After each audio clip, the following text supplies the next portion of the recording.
요한복음 19장 우리가 말씀 묵상과 예배 계속 하면서 그 말씀 따라서 이번 한 주간 새벽 말씀도 함께 묵상을 했고, 오늘 밤에 우리가 묵상하는 말씀은 토요일 우리가 묵상할 말씀의 부분 가운데 한 부분을 좀 깊이 또 묵상하며 은혜 받고 기도하기를 원합니다. 그 말씀은 요한복음 19장 38절에서 42절 말씀입니다. 요한복음 19장 38절에서 42절 말씀을 우리 다 같이 한 목소리로 말씀을 읽겠습니다. 아리마대 사람 요셉은 예수의 제자이나 유대인이 두려워 그것을 숨기더니 이 일 후에 빌라도에게 예수의 시체를 가져가기를 구하며 빌라도가 허락하는지라. 이에 가서 예수의 시체를 가져가니라. 일찍이 예수께 밤에 찾아왔던 니고데모도 모략과 침향 섞은 것을 100리트라쯤 가지고 온지라. 이에 예수의 시체를 가져다가 유대인의 장례 법대로 그 향품과 함께 세마포로 쌌더라. 예수께서 십자가에 못 박히신 곳에 동산이 있고 동산 안에 아직 사람을 장사한 일이 없는 새 무덤이 있는지라. 이날은 유대인의 준비일이요 또 무덤이 가까운 거로 예수를 거기 두니라. 아멘. 가끔 우리 가까운 사람 혹은 또 아는 사람들의 장례식에 참여하실 때가 있죠. 누구의 장례식이든 간에 장례식을 가게 되면 음숙할 수밖에 없습니다. 경건할 수밖에 없습니다. 장례식에 가면 우리가 기본적으로 복장부터 신경을 좀 쓰잖아요. 아주 거칠고 무질서한 삶을 사는 그런 사람들이라 할지라도 별로 진지함과 엄숙함과 경건함과는 상관없이 살아가는 그런 사람들이라 할지라도 적어도 장례식은 좀 다릅니다. 일단 엄숙하죠. 그렇죠? 일단 차분하죠. 오늘 본문의 말씀에 보면 아주 특별한 장례식 장면이 하나 기록되어 있습니다. 바로 그 장례식은 예수님의 장례식입니다. 우리가 고난주간으로 이 한 주간을 지나왔습니다. 금요일 예수님이 십자가 지신 날을 기억하는 날인데, 유대의 장례식은 우리와는 좀 문화가 다릅니다. 우리는 언제부터인지는 모르지만 3일장이 습관화되어 있는데 3일장 꼭 해야 되는 것 아닙니다. 여러분 그게 너무 매이지 마시길 바랍니다.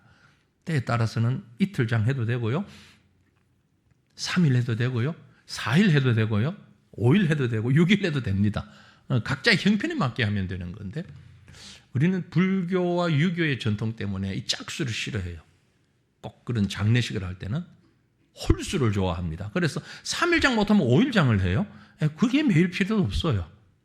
그런 관습은 굳이 지키지 않아도 되는, 그렇다고 해서 뿌락뿌락 억지로 또 할 필요는 없지만 자연스럽게 흘러가면 되지만 그렇다는 얘기입니다. 유대인들의 장례식은 당일장이었습니다. 지금도 그런 나라들이 가끔 많이 있습니다. 특히 더운 지방에 가게 되면 아침에 돌아가시면 저녁에 장례를 치러요. 저녁에 돌아가시면 그 다음날 아침에 장례 치러요. 그러니까 어찌 보면 좀 우리 입장에서는 냉정하다, 조금 그래도 슬퍼할 시간이라도 가졌으면 하는 마음이 있는데, 그곳 형편은 또 그렇지 못합니다. 그래서 당일에 치르기도 하는데, 아무튼 예수님이 돌아가실 때 그때 그 사회는 사흘장 이러지 않았어요. 당일장 치르는 겁니다. 그런데 중요한 건 그 며칠 만에 장례를 치렀느냐가 중요한 것이 아니고, 예수님이 십자가에서 죽으심을 당하신 다음 누가 과연 어떻게 장례를 치렀느냐라는 문제를 조금 생각해 보려고 하는 겁니다. 아마 예수님 주변의 많은 사람들은 예수님이 육신의 생명이 끝나는 순간, 십자가에서 그 영혼이 떠나시는 순간, 이제 끝이다, 이제 어쩔 수 없다, 별 볼 일 없다 기대했건만, 소망은 다 사라지고 믿는 자는 믿는 대로, 예수님이 하나님의 아들이었음을 믿는 자는 믿는 대로, 안 믿는 자는 안 믿는 대로, 이제 끝났구나, 무대에 막이 내렸구나, 그렇게 생각하며 나름대로 체념하고 절망하고 나름대로 정리하는 그런 시간이었을 것입니다. 그런데 바로 그 절망의 정점에서 지금까지 전혀 무대 위에 올라오지 않았던 새로운 두 사람이 무대에 등장합니다. 3년간 예수님의 공생애 동안 별로 주목받지는 못했고 약간 보이긴 했지만 거의 사람들에게 의식조차 되지 않았던 새로운 두 주인공이 무대 위로 탁 나타납니다. 바로 그 장면이 오늘 우리가 읽었던 본문 말씀이고 예수님의 장례식의 모습입니다. 그 두 사람이 누군가 하니 아리마대 요셉과 니고데모라는 사람이었어요. 가장 어두운 순간에 가장 빛나는 용기를 낸 사람들, 모두가 두려워 떨고 있는 그 순간에 가장 힘있게 나섰던 사람들, 이 사람들이 행한 예수님의 장례식을 우리가 잠깐 들여다보면서 오늘 우리에게 주시는 은혜를 다시 한번 생각하며 기도하는 시간 갖기를 원합니다. 자, 말씀드린 대로 장례식을 진행한 특별한 두 사람이 있었습니다. 매우 특별한 상황에서 매우 의외의 인물이 지금 등장하고 있습니다. 유명한 베드로도 아닙니다. 요한도 아니고요, 안드레도 아니고요, 야고보도 아니고요, 말씀드린 대로 본문에 언급되어 있는 사람, 한 사람, 바로 아리마대 사람 요셉이라는 사람이었습니다. 요셉이라는 이름이 상당히 흔한 이름 중에 하나였기 때문에 혹 혼동을 일으킬까 봐 구분하면서 아리마대라는 지역에서 온 사람. 38절 말씀입니다. 아리마대 사람 요셉은 예수의 제자이나 유대인이 두려워 그것을 숨기더니 이 일 후에, 예수님이 죽으신 이 일 후에 빌라도에게 예수의 시체를 가져가기를 구하며 빌라도가 허락하는지야. 아리마대 사람 요셉을 소개하면서 조금 긴 듯한 수식어가 붙었습니다. 뭐라고요? 요셉은 어떤 사람이었다고요? 예수님의 제자이긴 한데 유대인이 두려워서 그 사실을, 예수님의 제자라는 사실을 숨기고 살았던 사람 요셉. 그죠? 말 그대로 풀어서 한번 이해를 해봅니다. 예수님의 제자였는데 자신이 예수님의 제자라는 사실을 숨기고 살았어요. 이유는 유대인들이 겁이 났어요. 유대인들이 두려웠어. 비밀리에 숨어서 감추어서 예수님의 제자로서의 삶을 살았던 사람입니다. 유대인이 두려워서. 여러분, 이 말씀을 어떻게 이해를 하십니까? 자, 결론부터 말씀드리면 이 사람의 신앙적인 모습이 옳습니까? 잘못됐습니까? 제자로서의 모습이 지금 장례식 장례식 이전 이 사람의 모습이 여러분 생각에는 옳은 모습이라고 생각하십니까? 잘못된 모습이라고 생각하십니까?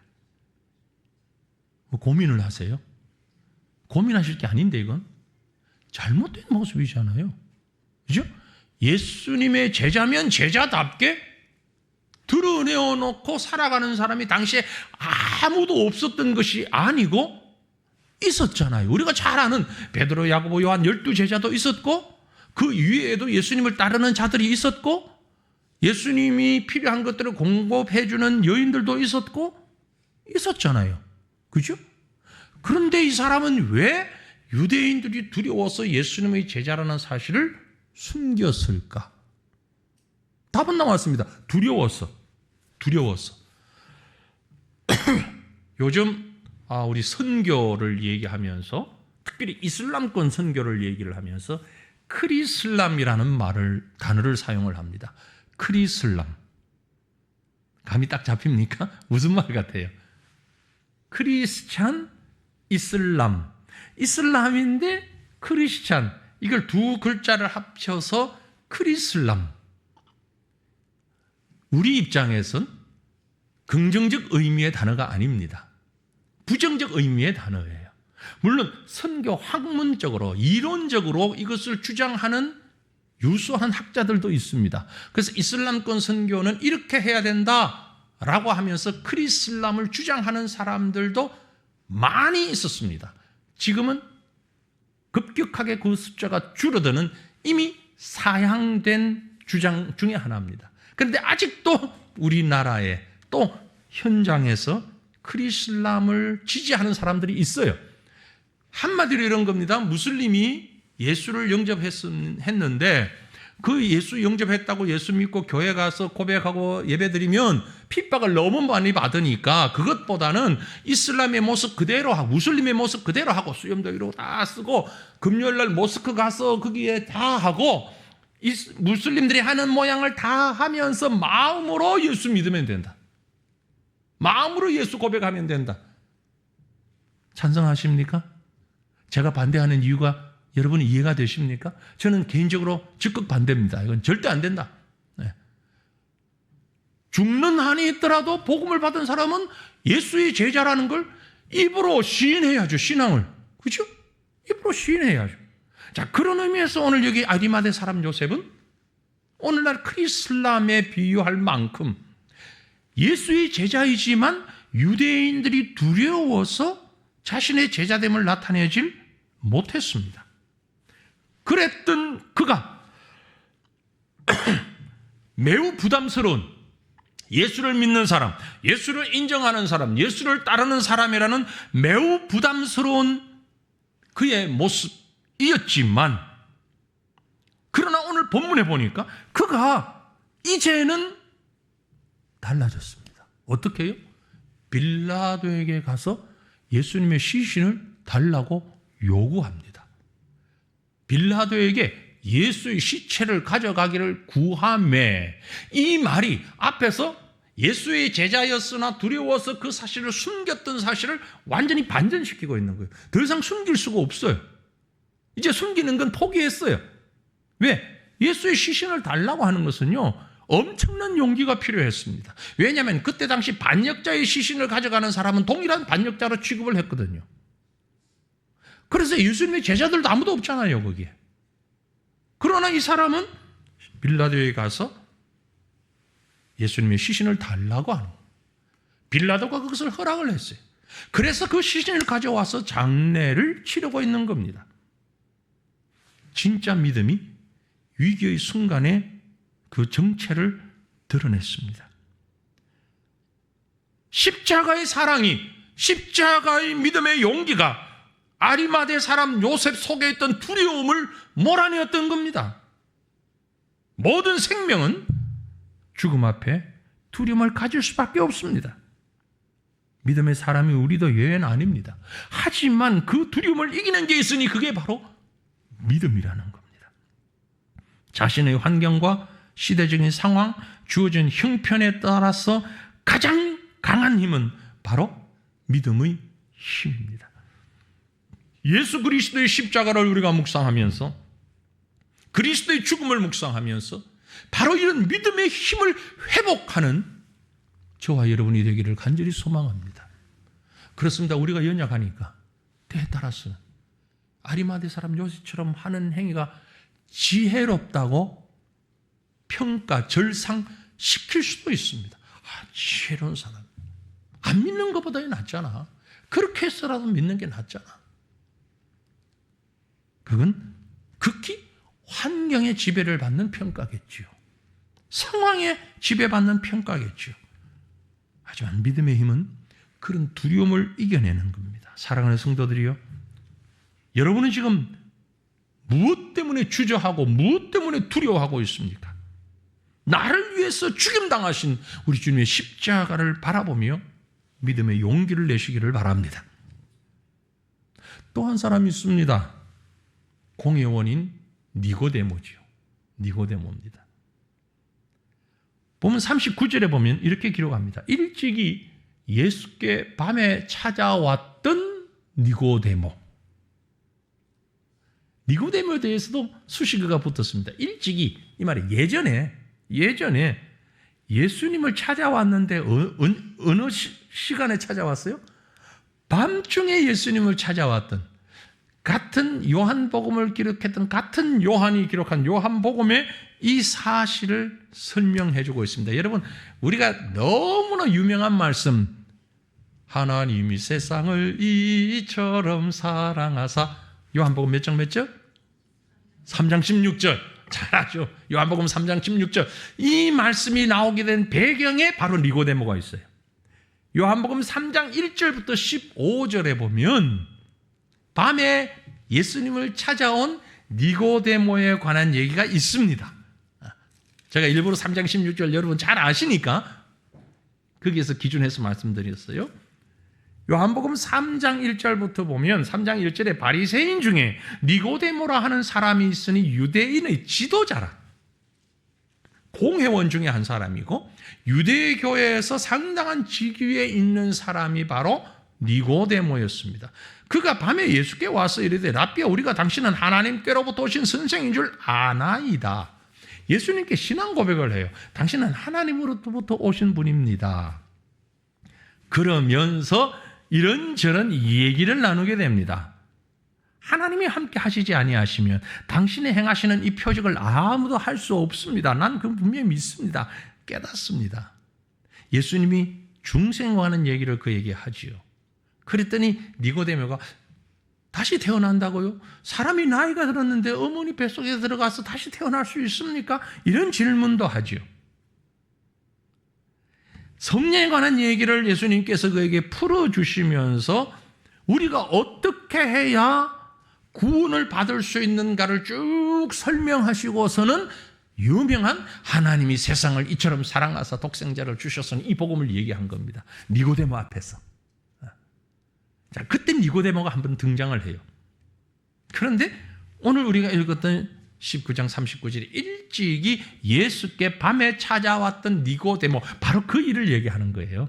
바로 그 사람이에요.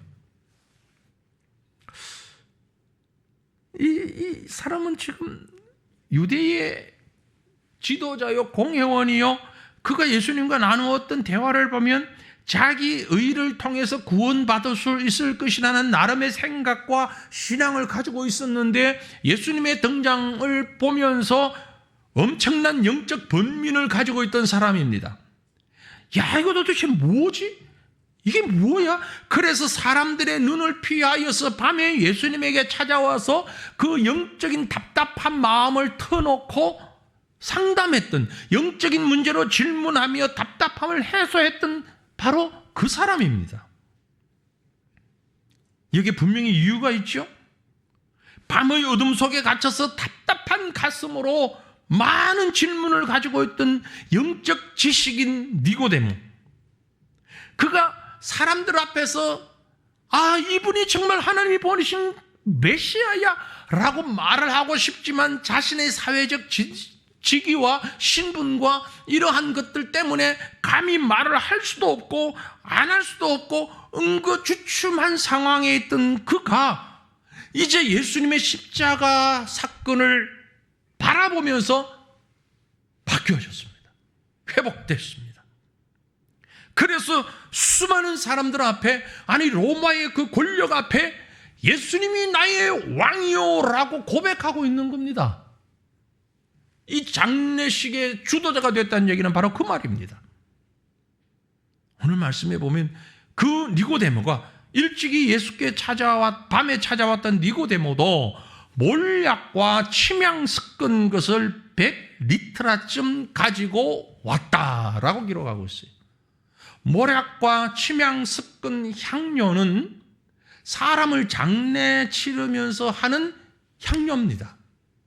우리나라는 수의를 입히고 뭐 이런 과정을 거치는데 이 사람들은 그런 과정이 아니라 이런 향수를 바르고 그 다음에 흰 천으로 시신을 싸서 관에 넣지 않고 장례를 치렀던 거죠. 그런데 문제는 이분이 가지고 온 향료 양이 얼마라고 분명히 성경에 기록하고 있잖아요. 그 양이 얼마라고요? 100리터라. 우리가 정확히 그 분량을 짐작할 수는 없습니다만은 오늘날의 내용 단위로 환산을 하면 약 33kg. 33kg. 상당히 많죠? 여러분, 그 석유통 이렇게 드는 이것도 한번 생각해 보세요. 거기 몇 리터 들어가죠? 20리터인가요, 그게? 네. 33kg. 많은 양, 생수병이 2리터. 그죠? 생수병 2리터짜리 있잖아요. 10개, 15개? 무슨 얘기냐면요, 이 양은 적은 양이 아니라는 얘기입니다. 많은 양이에요. 어느 정도 많은 양? 왕을 장례 치를 때 쓰는 양. 일반 서민을 장례 치를 때 쓰는 양이 아니고 왕을 장례 치를 때 가장 권세 있는 자의 이집트의 바로 같은 이런 사람들을 장례 치를 때 쓰는 양, 상당히 많은 양. 그 말이에요. 그래서 제가 아까 말씀드린 것처럼 왕으로 고백했다라는 말이 바로 이걸 근거로 하는 얘기예요. 적은 양을 가지고 나온 게 아니고 많은 양을 가지고 주님 앞에 나왔다는 거죠. 그리고 그것으로 예수님의 장례를 행했다는 거죠. 왕을 대접하듯이 지금까지는 자신의 신앙을 숨겨서 드러내지 않았던 자가 이제는 이분이 나의 왕이라는 고백을 하는 것처럼 왕께 대접하는 듯한 양을 들고 나와서 장례를 치르고 있다. 이건 더 이상 자신의 신분을 숨기지 않는다라는 말입니다. 더 이상 자신의 신분이나 체면 때문에 밤중에 사람의 눈을 피해 다니던 니고데모가 아니다. 나중에 보면 이 니고데모가 교회 목회자가 됐다는 전설이 성경에는 없지만 기록에 의하면 누가 봐도 한눈에 알아볼 만큼 장례에 필요한 물건인 모략과 침량 섞은 것을 왕에게 행하는 것처럼 분량을 가지고 나와서 이 일을 감당하고 있다. 예수님을 향한 사랑으로 자신의 체면보다 예수님의 왕의 존엄을 택한 것입니다. 질문이 확신을 바뀌고 두려움이 감사로 변하고 주변을 살피던 자가 주변에게 보여주며 증거하는 자로 변하게 된 것. 이게 바로 그리스도의 죽음이 가지고 온 변화인 것입니다. 사랑하는 성도들이요, 지금 여러분은 어떤 일 혹은 형편 상황에 제어를 받고 있습니까? 컨트롤 당하고 있습니까? 사회적인 신분? 가지고 있는 지식? 교양 정도? 소유의 내용? 분량? 더 이상 예수님이 아닌 다른 어떤 것에 제어를 받는 자가 아니라 처음부터 마지막까지 그리스도의 십자가와 그를 향한 믿음의 고백과 사랑이 나를 다스리는 그런 믿음의 삶을 살아가는 주의 백성 되시기를 간절히 바랍니다. 두 사람, 아리마대 사람 요셉과 니고데모를 생각했습니다. 그럼 이들이 장례를 치른 장소가 어디입니까? 어디에서 장례를 치렀습니까? 새 무덤이라고 얘기했죠. 새 무덤입니다. 성경은 그래서 분명히 설명하고 있습니다. 본문 41절, 42절에 예수께서 십자가에 못 박히신 곳에 동산이 있고 동산 안에 아직 사람을 장사한 일이 없는 새 무덤이 있는지, 마침 그 주변에 사람을 장사한 일이 없는 새 무덤. 아니, 무덤이 그러면 헌 무덤도 있고 사람 장사한 무덤에 또 쓰냐? 그렇습니다. 우리는 땅을 파고 거기에 매립을 하는 형태로 장례를 치렀지만 이분들은 그런 형태가 아니고 동굴 같은, 바위나 동굴 같은 곳을 준비해 놓고 그곳에 조상 때부터 차곡차곡 넣는 거예요. 예. 뭐 일찍 돌아가신 분은 거기 이제 뼈만 남아 있을 수도 있겠죠. 그곳에 크면 여러 사람이 들어가는 것이고 작으면 아주 한두 사람밖에 안 들어갈 테고, 아무튼 준비해놓은 새 무덤, 아직 사람을 장사한 일이 없는 새 무덤, 이날은 유대인의 준비일이고 그 무덤이 가까운 고로 예수님을 거기에 장례 치르게 된 것입니다. 물론 이 사건은 이사야 53장 9절 말씀의 성취입니다. 부자의 묘실에 함께한다 라는, 아리마대 요셉이 부자였거든요. 그 아리마대 요셉이 자신을 위해서 준비해놓은 무덤이었거든요. 그래서 이사야 53장 9절 말씀이 그대로 성취된 것입니다. 지금 여기 계신 분들의 부모님 세대를 생각해 보면 예전에 우리나라도 부모님 돌아가시기 전에 장지를 준비해 놓는 그런 게 아주 흔하게 있었잖아요. 그렇죠?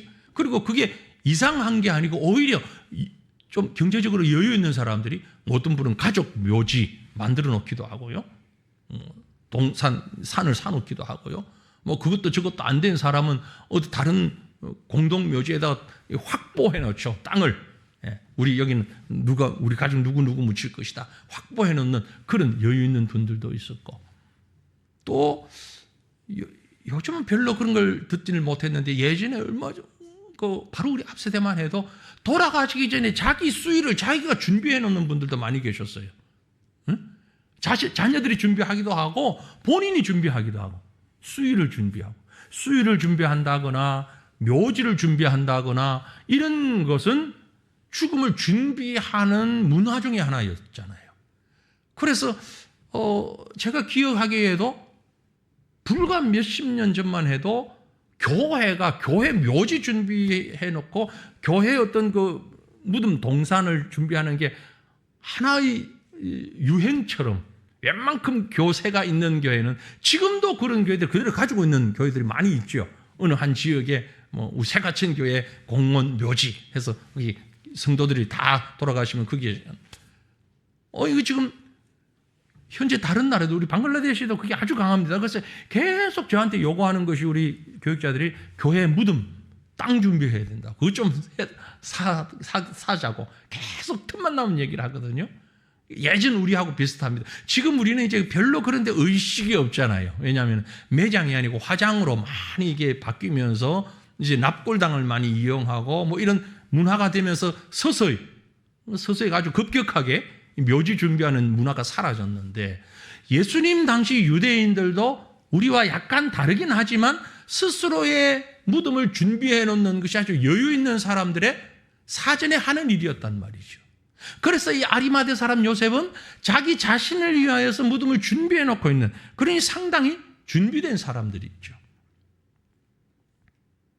아무튼 예수님은 스스로 혹은 가족이 전혀 준비할 수 없는 상황이었고, 그러나 요셉이 자신을 위해서 준비된 곳에 예수님께 내어드렸습니다.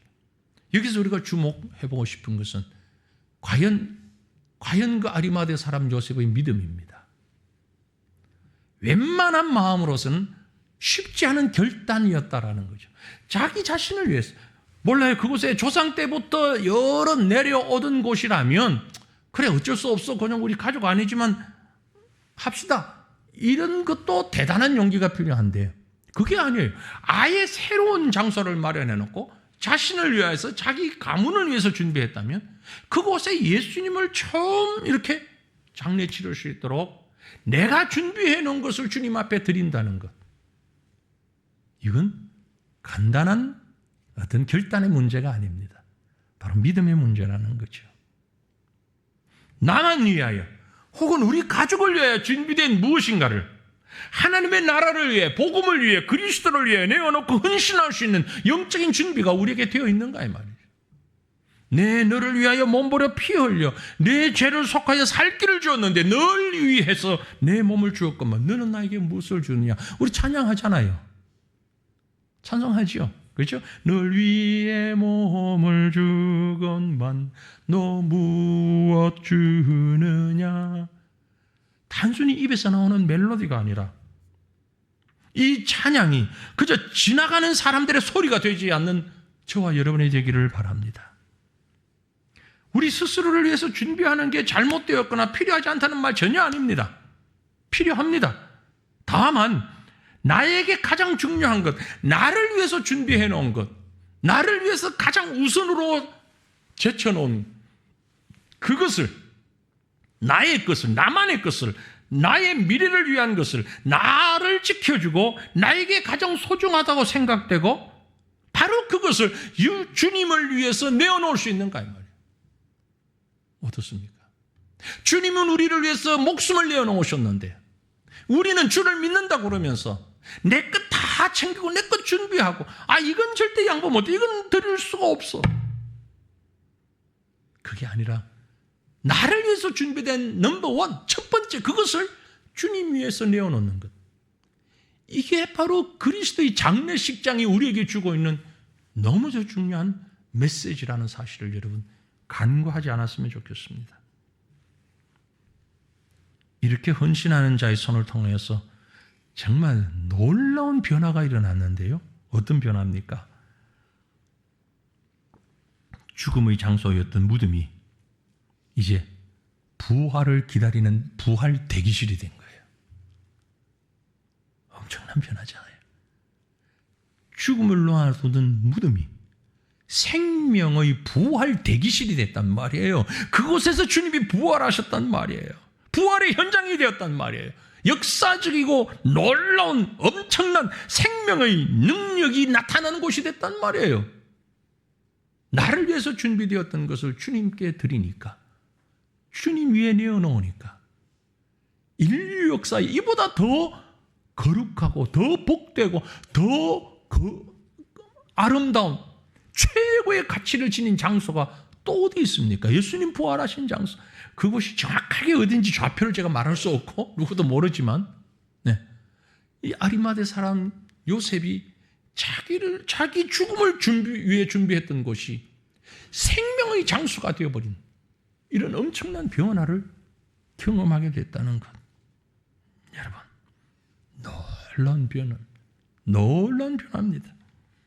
저와 여러분의 헌신이 수고가 이런 극적 변화를 경험하는 현장이 되었으면 좋겠습니다.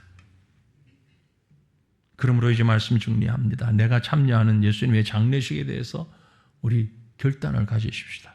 2000년 전 유대 땅 그곳에서 있었던 한 사건이 아니라 지금 오늘 이 현장에서 우리는 매일같이 예수님의 장례식에 동참하는 삶을 살아야겠는데 밤에서 낮으로 나오는 십자가를 소유하고 니고데모처럼 밤에서 낮으로 나오는 십자가를 소유하고 그 십자가와 함께 사는 그런 삶이 되었으면 좋겠습니다. 다른 사람 보지 않는 곳에서 혼자만 조용히 감추고 살던 신앙인에서 주변이 두려워서 사람들이 뭐라고 할까 봐 요셉처럼 니고데모처럼 숨은 제자였다가 어떤 분이 그렇게 얘기를 했더라고요. 표현을 아주 재미있게 했는데 스텔스 신앙인. 요즘 전쟁이 아주 한참인데 스텔스기라고 아시죠, 여러분? 이 레이더에도 감지가 안 되는 스텔스 신앙인들이 너무 많다고. 20년, 30년 함께 직장생활을 했는데 이 부장님, 장로님이셨어요? 나 교회 안 다니는 줄 알았지? 이거 심각하잖아요. 함께 사회생활 하면서 전혀 신앙인지 몰랐다는 얘기는 그 사람의 연결력이 뛰어났다는 얘기가 아니고요. 신앙이 잘못있었다는 얘기죠. 이게 지혜로운 겁니까? 아닙니다. 스텔스 신앙은요, 결코 지혜로운 신앙이 아닙니다. 스스로를 숨기고 있는 성도들이 계신다면 속히 나오시길 바랍니다. 우리 가족 중에 우리 가까운 사람 가운데 두려움 때문에 자신의 신앙을 감추고 살고 있다면 이리저리 여러 가지 복잡한 일들이 그저 거추장스러워서 내 신앙을 숨기고 사는 자가 있다면 두려움 때문에 여러 가지 이유가 있다면 내어놓으시길 바랍니다. 십자가 앞에 내어놓으시길 바랍니다. 예수님의 십자가는 그것을 공개하는 자리입니다. 그것을 고백하는 자리입니다.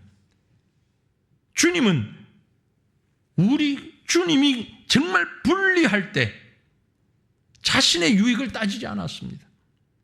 자신의 모습을 그대로 드러내셨습니다. 그 주님께서 우리에게 요구하시는 것은 우리가 힘든다고 어렵다고 두렵다고 나를 숨기는 신앙이 아니라 드러내어놓고 고백하는 신앙입니다.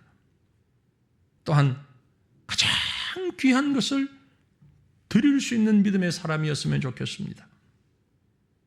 아리마대 사람 요셉도 공회원인 디모데도 쉽지 않은 선택을 하고 결단을 하고 자신이 가지고 있는 모든 걸 다 투자해서 예수님의 장례식을 지금 진행하고 있는 모습을 기억하십시오.